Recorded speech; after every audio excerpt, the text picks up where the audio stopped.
ನಾವು ಈ ಒಂದು ವಿಡಿಯೋದಲ್ಲಿ ಆದಿಚುಂಚನಗಿರಿ ಕ್ಷೇತ್ರಕ್ಕೆ ಹೇಗೆ ಬೆಂಗಳೂರಿನಿಂದ ಪಬ್ಲಿಕ್ ಟ್ರಾನ್ಸ್ಪೋರ್ಟ್ನಲ್ಲಿ ಹೋಗ್ಬೋದು ಅನ್ನೋದನ್ನು ಇನ್ ಡೀಟೇಲ್ ಆಗಿ ಹೇಳ್ತಾ ಇದ್ದೀವಿ.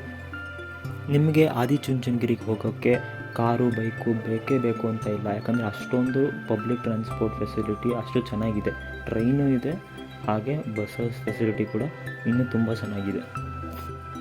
ಮೊದಲನೇದಾಗಿ ಬಸ್ನ ಮೂಲಕ ಹೋಗೋದು ತುಂಬ ಬೆಸ್ಟ್ ಆಪ್ಷನ್ನು, ಯಾಕಂದರೆ ಅಷ್ಟು ಆರಾಮಾಗಿದೆ ಬಸ್ ಫೆಸಿಲಿಟಿ. ಸೊ ಈ ಬಸ್ನಲ್ಲಿ ನೀವು ಹೋಗೋ ಪ್ಲ್ಯಾನ್ ಇದ್ದರೆ ನೀವು ಮೆಜೆಸ್ಟಿಕ್ನಲ್ಲಿ ಬಸ್ ಹತ್ಬೋದು. ಮೆಜೆಸ್ಟಿಕ್ಕಿಂದ ಹೊರಡುತ್ತೆ ಬಸ್ಸು, KSRTC ಬಸ್ಸು ಹೇಳ್ತಾ ಇರೋದು. ಸೊ ಈ ಒಂದು ಬಸ್ಸು ಮೆಜೆಸ್ಟಿಕ್ಕಿಂದ ಹೊರಟು ನವರಂಗಲ್ಲೂ ಅಥವಾ ನೀವು ನವರಂಗ್ ಹತ್ತಿರ ಅಂತ ಅಂದರೆ ನೀವು ನವರಂಗಿಂದ ಹತ್ಬೋದು, ಹಾಗೆ ಅಥವಾ ಜಾಲಹಳ್ಳಿ ಕ್ರಾಸ್ ಹತ್ತಿರ ಅಂದರೆ ಜಾಲಹಳ್ಳಿ ಕ್ರಾಸಿಂದ ಹತ್ಬೋದು, ಇಲ್ಲಾಂದರೆ ನೆಲಮಂಗಲ ಹತ್ತಿರ ಅಂದರೆ ನೆಲಮಂಗಲದಿಂದ ಹತ್ಬೋದು.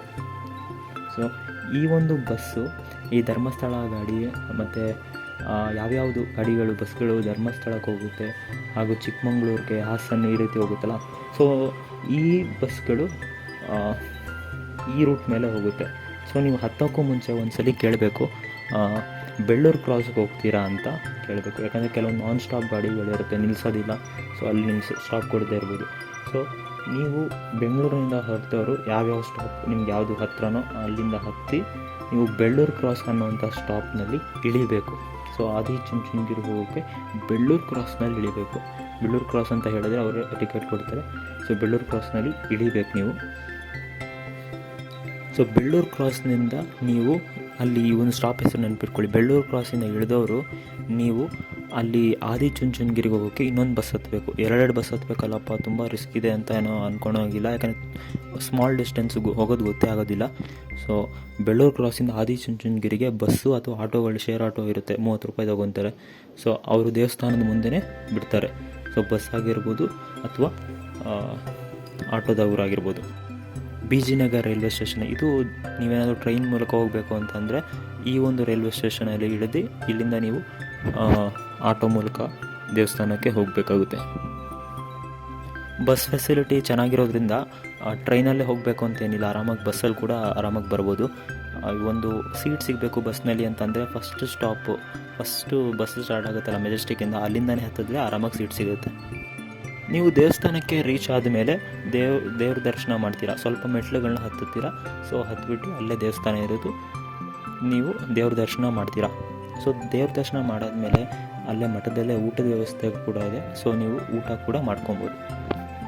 ದೇವಸ್ಥಾನಕ್ಕೆ ಬೆಟ್ಟ ಎಲ್ಲ ಹತ್ಬಿಟ್ಟು ದೇವ್ರ ದರ್ಶನ ಮಾಡಬೇಕಾ ಅನ್ನೋ ಒಂದು ಕ್ವಶನ್ ಇರುತ್ತೆ ಫಸ್ಟ್ ಟೈಮ್ ಹೋಗೋರಿಗೆ. ಸೊ ಹಾಗೇನಿಲ್ಲ. ಸೊ ಫಸ್ಟ್ ಟೈಮ್ ಹೋಗೋರಿಗೆ ಏನಿಲ್ಲ, ಈ ಮೆಟ್ಲುಗಳಿದೆಯಲ್ಲ ಇದನ್ನು ಹತ್ತಾದಮೇಲೆ ದೇವಸ್ಥಾನ ಸಿಗುತ್ತೆ. ಇಲ್ಲಿ ದೇವ್ರ ದರ್ಶನ ಮಾಡ್ಕೊತೀರಾ. ಇಲ್ಲೇ ಆ ಕಡೆ ಸ್ವಲ್ಪ ದೂರದಲ್ಲಿ ದಾಸೋಹ ಕೇಂದ್ರ ಇದೆ. ಸೊ ಇಲ್ಲಿ ಊಟ ಮಾಡ್ಕೊತೀರ. ದೇವ್ರ ದರ್ಶನ ಮಾಡಿ ಇನ್ನು ಅಲ್ಲಿ ದೇವಸ್ಥಾನ ಇದೆಯಲ್ಲ ಅದಕ್ಕಿಂತ ಇನ್ನು ಮುಂದೆ ಮೇಲೆ ಹೋಗೋಕ್ಕೆ ಇನ್ನೂ ಮೆಟ್ಲುಗಳಿದೆ, ಅದು ಬೆಟ್ಟದ್ದು ಮೆಟ್ಲುಗಳು. ಸೊ ಇದು ನೀವೇನೋ ಬೆಟ್ಟ ಹತ್ತುತ್ತೀರಾ ಅಂತ ಅನ್ನೋರು ಬೇಕಾದರೆ ಈ ಒಂದು ಮೆಟ್ಲುಗಳು ಹತ್ಕೊಂಡು ಬೆಟ್ಟ ಹತ್ತಕ್ಕೆ ಹೋಗ್ಬೋದು. ಅರ್ಧ ದಾರಿ ಈಸಿನೇ ಇದೆ, ಆಮೇಲೆ ಸ್ವಲ್ಪ ಟಫ್ ಆಗಿದೆ. ಸೊ ಆದಿಚುಂಚನಗಿರಿ ಈ ಒಂದು ಬೆಟ್ಟದಲ್ಲಿ ತುಂಬ ಫೇಮಸ್ ಏನು ಅಂತಂದರೆ ಆ ಚೈನ್ ಹಿಡ್ಕೊಂಡು ಹೋಗೋದು. ಸೊ ಇದು ಸ್ವಲ್ಪ ಟಫ್ ಆಗಿದೆ. ಕೆಲವರು ಜಸ್ಟ್ ಯೂಟ್ಯೂಬ್ನಲ್ಲಿ ಈ ಚೈನ್ ಎಲ್ಲ ಇರೋದನ್ನೆಲ್ಲ ನೋಡಿಬಿಟ್ಟು ತುಂಬ ಕಷ್ಟ ಇದೆ ದೇವ್ರ ದರ್ಶನ ಮಾಡೋದಕ್ಕೆ ಅಂತೆಲ್ಲ ಅಂದ್ಕೊಂಬಿಡಿ. ಸೊ ದೇವ್ರ ದರ್ಶನ ಫಸ್ಟೇ ಸಿಗುತ್ತೆ. ಇದಾದಮೇಲೆ ಬೆಟ್ಟ ಹತ್ತುತ್ತೀವಿ ಅಂತ ಇಂಟ್ರೆಸ್ಟ್ ಇರಬೇಕಾದ್ರೆ ಇದೆಲ್ಲ ಇನ್ನೂ ಹತ್ಕೊಂಡು ಹೋಗ್ಬೋದು. ಸೊ ನೀವು ಯಾರನ್ನ ಬೇಕಾದ್ರೂ ಏಜ್ ಆದವ್ರನ್ನೂ ಕೂಡ ಕರ್ಕೊಂಡು ಹೋಗ್ಬೋದು, ಜಸ್ಟ್ ಮೆಟ್ಲು ಹತ್ತಕ್ಕಾಗೋರನ್ನ ಕರ್ಕೊಂಡು ಹೋಗ್ಬೋದು ದೇವಸ್ಥಾನಕ್ಕೆ. ದೇವಸ್ಥಾನ ಹತ್ತದ್ರಲ್ಲೇ ಕಲ್ಯಾಣಿ ಇದೆ, ಲೇಕ್ ಇದೆ. ಸೊ ಇದನ್ನೆಲ್ಲ ವಿಸಿಟ್ ಮಾಡೋರು ಟೈಮ್ ಇದ್ದರೆ ವಿಸಿಟ್ ಮಾಡಿಬಿಟ್ಟು ನೀವು ದೇವಸ್ಥಾನದಿಂದ ಆಟೋ ಅಥವಾ ಬಸ್ ಮೂಲಕ ಬೆಳ್ಳೂರು ಕ್ರಾಸಿಗೆ ಬರಬೇಕು.